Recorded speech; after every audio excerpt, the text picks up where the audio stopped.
Si vous venez d'arriver, bienvenue, restez scotchés. Nous prenons déjà notre tout premier invité dans ce Kin Direct. Il s'appelle Edouard Kazadi, il est communicateur privé du chef de l'État, mais également cadre au sein de l'UDPS. Bonsoir, bienvenue à vous Edouard. Bonsoir à M. Gaëtan, une fois de plus, merci pour l'invitation. Ça fait un bon bout de temps que vous n'avez plus fréquenté le plateau de Télé 50. C'est un honneur, encore une fois, de débattre avec vous au sujet de l'actualité, mais cette fois, on va parler de la nomination de la première ministre Judith Suminwa Tuluka. Alors, je sais que c'était une surprise même pour vous de l'UDPS. Vous ne vous attendiez pas à avoir une femme à la tête du gouvernement. Quel crédit vous lui accordez à cette dame? Tout d'abord, si vous vous souvenez, je l'avais dit sur votre plateau ici que les premiers ministres sortira de l'UDPS, au sein de l'UDPS, il faut dire comme ça, puisque c'est un fait qui vient du fait que nous sommes les premiers partis politiques au niveau de l'Assemblée nationale. Il était normal que nous puissions avoir le privilège de sortir les premiers ministres sur notre rang. Alors, la nomination de Mme Judith Tuluka comme première ministre Ouais. est une satisfaction pour nous, puisque nous attendons tous l'envol du gouvernement, s'il faut dire comme ça. Et aussi, c'est une occasion pour nous, solennellement, de la féliciter pour sa nomination et remercier le chef de l'État pour ce choix qu'il a fait, un choix qui est inédit pour notre pays. Il faut dire que c'est pour la première fois dans notre pays que nous puissions avoir une femme à la tête du gouvernement. Et elle rejoint à l'Afrique une liste timide d'environ 10 femmes, plus de 10 femmes environ qui sont premières ministres. Donc, s'il faut dire en termes de crédit, nous l'accordons beaucoup de crédit, puisque c'est un choix d'abord qui émane de la sagesse du chef de l'État, en fonction des critères notamment objectifs. Justement, on va essayer de réfléchir en fonction de critères sur ces comme je critères, disais. on va dire, Oui. il s'est basé sur quoi et pourquoi, compte tenu des enjeux et des défis auxquels nous faisons face en ce moment, pourquoi est-ce qu'on a choisi Madame Judith Tuluka qui n'était que ministre du Plan? On s'attendait à avoir peut-être un ministre qui est habitué de problèmes, de situations de guerre, parce que en ce moment, c'est la guerre qui nous mine, c'est l'agression rwandaise qui nous dérange beaucoup. Alors, j'aimerais savoir, elle a été nommée, c'était le 1er avril, ces 2 premiers jours, elle les a consacrés à des déplacements assez inédits. Elle est allée à l'UDPS, puis elle est allée voir Maman Marthe Kassahalou, ce qui a dérangé un peu l'opinion nationale. Et ça veut dire qu'on a une première ministre comme ça qui va se laisser faire, qui va être sous le poids de pression politique déjà de votre parti politique. Tout d'abord, le choix ou les critères qui ont concouru au choix de Mme Judith, c'est le chef de l'État est mieux placé pour nous dire tous ces critères-là. Mais ce que nous savons, par exemple, c'est que Mme Judith a du crédit en termes intellectuels, du crédit en termes de la gestion de la République, du crédit en termes académiques et professionnels aussi. C'est une experte en développement. Elle a travaillé d'abord dans les organismes internationaux avant d'atterrir dans notre pays, notamment ce que nous sachons comme ministre de Plan, où elle a géré un très grand projet, elle a été notamment le programme de plus 145 territoires exactement. Donc vous savez que le ministère des Plans n'est pas un moindre ministère dans le gouvernement. C'est-à-dire qu'elle a été là et son bilan à ces ministères semble satisfaisant.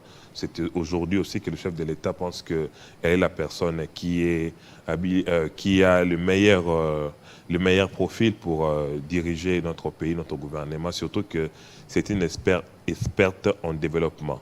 Notre pays aujourd'hui aspire au développement, notamment dans beaucoup de secteurs, y compris notamment le problème qui nous gangrène, notamment le problème du taux de dollar, par exemple, les retours de la paix à l'Est de la République et les social et les peuples congolais. Ce sont des questions qui nécessitent une personne non seulement qui a de la compétence, et aussi une personne qui a l'amour et qui sait travailler sur la vision du chef de l'État tel que l'oiseau qui a été déniché, Madame Judith. Alors, vous avez parlé de... Permettez-moi. Le PDS 145 territoires, c'est un Vous avez parlé de ce que vous qualifiez de déplacement inédit, mais qu'on ne se trompe pas, il est clair que c'est un élément de l'UDPS, c'est la primature, et la primature est s'il faut dire. Est-ce que c'est un bon signe pour vous qu'elle commence à l'UDPS et le lendemain, c'est vrai que, comme elle a dit elle-même, les défis oui. étaient énormes, mais il fallait quand même aller remercier l'autorité du parti, qui est le CG Augustin Kabouya, puisque son point de vue a également compté sur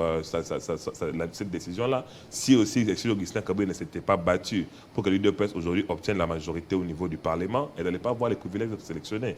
Quoi de plus normal de saluer des partis. Et n'oublions pas que la maman du président de la République, maman Marthe Kassadou, que nous saluons, habite à Limité. Les partis se trouvent à Limité. C'était une coïncidence normale. C'est vrai que la comparaison n'est pas toujours raison.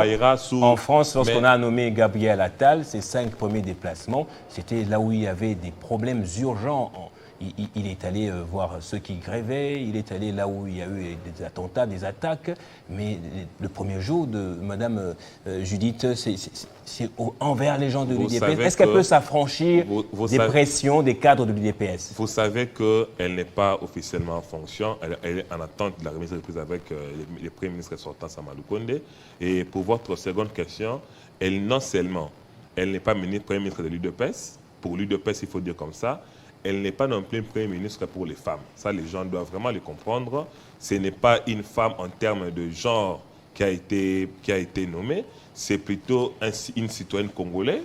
Congolaise plutôt qui a été nommée, et nous attendons d'elle de relever les défis. On n'attend pas d'elle une certaine complaisance ou une certaine, disons, sympathie avec des femmes qui pensent que c'est un poste de femme. Non, elle est humaine, elle a été nommée comme ça. Et autant une femme peut avoir des bourdes, autant un homme peut avoir des bourdes. Le fait d'être une femme ne veut pas dire qu'elle a une baguette magique, mais c'est plutôt une occasion pour elle d'être consciencieuse, puisque aujourd'hui, cette nomination inédite-là, c'est un grand pas vers la promotion de la femme, comme on aime dire le président Tshisekedi, il est le champion de la masculinité positive. Alors aujourd'hui, l'essor peut-être la considération professionnelle de la femme sur la question d'État, dépendra de ce qu'elle pourra faire aussi malheureusement. Nous sommes très confiants qu'elle a les compétences nécessaires, elle a la volonté, et puis elle sera bien entourée, elle sera bien accompagnée, notamment par les gens comme nous aussi, pour arriver à relever ces défis énormes auxquels dépend notre pays et pour notre population. Alors, il y a Barbara Nzimbi, pour ne pas la citer, qui dit que l'UDPS, le pouvoir en place, est habitué à nous faire voir du folklore, le folklorique en tout cas. En ce moment, est-ce que nous avons besoin de la promotion de gens ou des personnes qui vont amener des solutions aux problèmes qui nous gangrènent? Je pense que c'est un choc de patriarcat. En fait, on est déjà habitué à ce que notre société soit patriarcat, s'il faut le dire comme ça. Les femmes n'ont pas beaucoup de considérations intellectuelles, et généralement, si cette femme-là pense ça, je pense que c'est à cause d'elle que les gens pensent qu'une femme ne mérite pas d'être aussi à haut niveau de fonction dans notre pays. Je pense que c'est un propos qui dénigre les femmes davantage. Venant encore d'une femme, c'est très regrettable. Mais heureusement, les présidents de la République les ont montré qu'ils ont tort de penser comme ça. Et on verra Maman Judith au travail, Madame Judith plutôt, on ne les jugera pas en tant que femme, on la jugera en tant que Premier ministre de notre pays, et on verra à quel point elle va permettre à notre pays d'évoluer selon la vision du chef de l'État, qui a consacré ses mandats à la consolidation des acquis, notamment sur les 6 grands axes dont on a parlé plusieurs fois ici. Quels atouts elle a, d'après vous, qui peuvent l'aider à résoudre la situation d'agression dont on est victime de la part du Rwanda? L'atout, c'est que... Avec quel passé, avec quel background aussi? L'atout, d'abord, c'est que, comme je dis, elle a du parcours professionnels, notamment dans les... Au PNUD. Vous savez, au PNUD, on ne fait pas la guerre au PNUD. Hein. Le développement aussi ne se fait pas non plus dans un milieu totalement calme. Le développement se fait dans un milieu qu'on suppose chaotique aussi. C'est pour cela qu'on apporte le développement. Je pense qu'au ministère des Plans, elle était presque à l'épicentre de beaucoup de ministères. Elle connaît les enjeux du pays. Et elle ne pouvait pas mettre en place les PDL 145 territoires dans les régions occupées. Ce qui veut dire que la sécurité vient avant le développement, les constructions. Malheureusement, certaines provinces, deux provinces je pense, n'ont pas encore eu accès à ces projets, mais c'est pourquoi elle est là notamment pour ramener la paix de la République. Elle sait ce qu'elle doit faire, et comme je vous ai dit, elle sera accompagnée. Aucun humain ne se suffit en lui seul. C'est pourquoi nous devons compter les uns sur les autres. C'est aussi l'occasion pour elle aussi de savoir comment faire un bon casting sur les profils des personnes qui devront l'accompagner, notamment au niveau du gouvernement et dans son cabinet. Il ne faut pas faire de choix de complaisance, des choix de népotisme, des choix de tribalisme, des choix de genre. Comme je suis une femme, je dois m'entourer que de femmes. Ce sont des choix qui risquent de compromettre l'idéal du travail que nous attendons d'elle. Je pense qu'elle se suffit pas, mais il a quand même beaucoup de compétences que nous allons aussi, les compétences, c'est que nous sachons aussi, Edouard Kazadi et les autres qui seront avec, le l'IDPS et l'Union sacrée en général. C'est pas une continuité de Samalou Kondé ou un Samalou Kondé bis où on a un Premier ministre qui est là, on le voit lors des grandes activités, des forums économiques, mais quand il faut parler des vrais problèmes de la République, c'est toujours Tshisekedi lui-même qui est au four et au moulin. Elle est là, mais la situation sécuritaire sera gérée par les chefs de l'État lui-même. Je pense que ce sont des préjugés qui ne valent pas. Le chef de l'État l'a démontré plusieurs fois qu'il respecte la séparation du pouvoir. Il sait que notre pays est démocratique, chacun des institutions.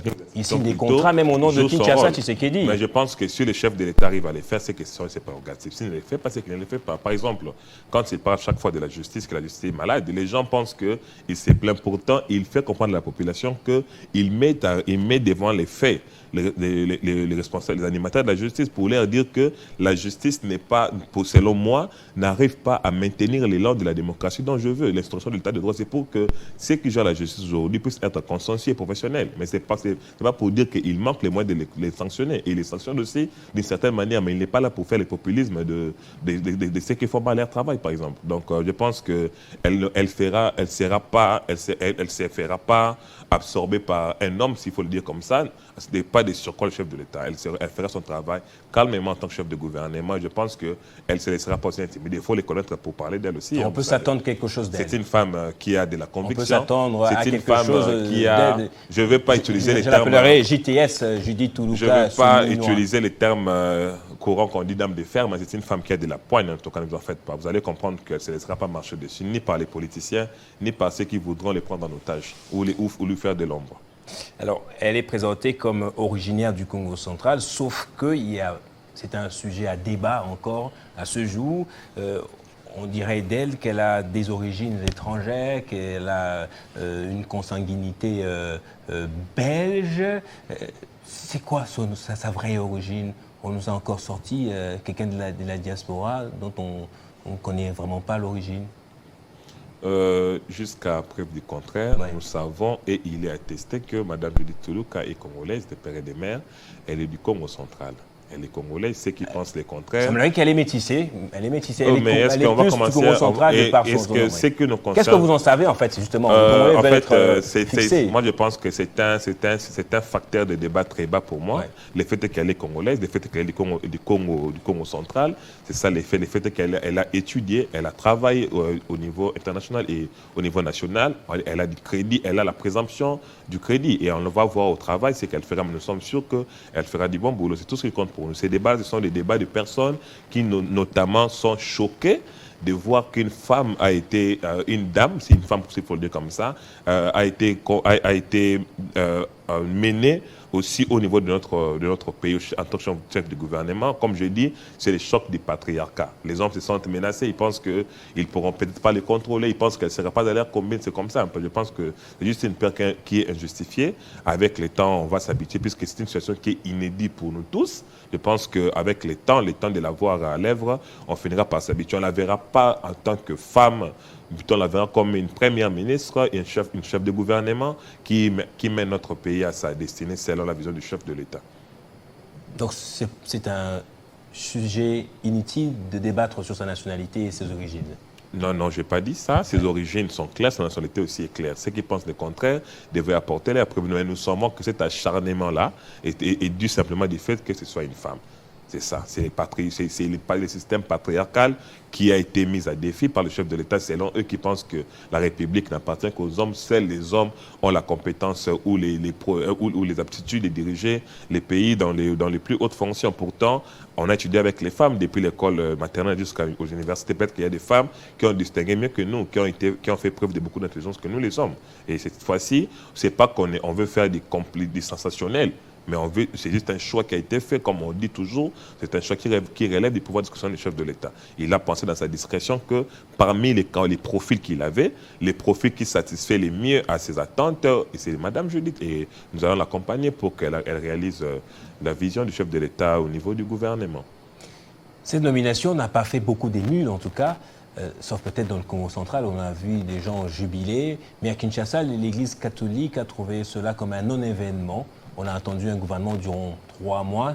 C'est intervenu juste après que le président de la République sénégalaise, le tout dernier, a nommé son Premier ministre et son gouvernement est sorti. Nous aussi, on s'est précipité apparemment d'avoir un gouvernement. Alors, l'inquiétude de l'Église se trouve au niveau de la composition du prochain gouvernement, les nombres de personnes qui vont siéger en réunion de conseil des ministres, justement pour ne pas saigner à blanc le budget national. Est-ce que vous partagez cette inquiétude? Je ne sais pas, quand vous dites l'Église, vous résumez l'Église à la personne de M. Fridolin Ambongo, alors que pendant que les papes... Je parlerai de l'Église de Kinshasa dans ce cas, si vous voulez que je sois précis. Je parle de l'Église catholique, mais de Kinshasa, parce qu'il est archevêque de Kinshasa, mais il est de surcroît cardinal, donc il peut engager l'Église à Ambongo, par exemple, alors c'est un évêque quand même. Alors que l'Église catholique, si on parle dans l'aspect politique, il y a autant de membres de l'Union sacrée que de l'opposition. C'est pour dire que c'est une position personnelle. M. Ambongo, c'est un opposant politique, il ne peut que clamer les mal de la République, il peut que tirer sur les régimes comme ils le veulent. Pendant, par exemple, que les papes, depuis le Vatican, prient pour l'Est de la RDC, Ambongo, lui, il fait l'apologie des rebelles sur notre sol, par exemple. Vous voyez que ce n'est pas un homme à prendre pour un exemple. Et en parlant du Sénégal, vous savez que je pense qu'on n'a pas la même constitution, la comparaison n'est pas gradoise, c'est vrai, on n'a pas les mêmes défis. Mais 3 mois, c'est beaucoup quand même. Non, 3 mois, c'est beaucoup. Quoique ce n'est pas les mêmes régimes, et attendre un gouvernement durant 3 mois alors qu'on a la majorité parlementaire. Mais les 3 mois n'est pas dû à la volonté du chef de l'État. Les 3 mois, c'est dit au prescrit de la Constitution. Et qu'est-ce que vous voulez? Changer d'abord la Constitution, on va nous reprocher d'avoir respecté la Constitution. Qu'est-ce que vous nous reprochez aujourd'hui? D'avoir observé scrupuleusement la Constitution? Mais on est passé par un informateur qui a eu un délai de 30 jours renouvelable. Maintenant, nous sommes au formateur qui est par conséquent la première ministre, c'est elle qui va composer le gouvernement. C'est une suite logique. Pendant ce temps, nous attendons que l'Assemblée nationale qui va investir les gouvernements soit également prête et les assemblées provinciales aussi par ricochet. On n'a peut-être pas le même régime, c'est vrai, pas la même constitution, mais au Sénégal, c'est 20 membres du gouvernement, 20 membres du gouvernement nommés ce jour. Est-ce que nous aussi, on peut avoir un nombre réduit des membres du gouvernement à qui on ne va pas tout donner? Beaucoup d'argent, réduire un peu le train de vie des institutions, comme on dit. Comme je dis, comparaison n'est pas raison. Chaque État est unique du fait que, c'est vrai qu'en tant qu'Africain, on a presque les mêmes défis, mais les caractéristiques ne sont pas les mêmes. Donc les besoins humains dont nous avons besoin au gouvernement dépendent aussi de nos défis. Mais je pense que cette fois-ci, nous n'aurons pas un gouvernement pléthorique, des ministères pas aussi inévitables que ça. Je pense que ça sera un gouvernement assez équilibré en fonction de nos budgets. Notamment, vous savez qu'aujourd'hui, beaucoup d'argent de la République est investi dans l'effort de la guerre. Je pense que sur notre plan, on sera équilibré. Merci beaucoup, Edouard Kazadi, d'être passé encore une fois sur le plateau de Télé 50. Merci beaucoup, M. Gaëtan, pour l'invitation. Merci. Restez avec nous. On va passer au second invité, Yvon Yanga de la FDCA.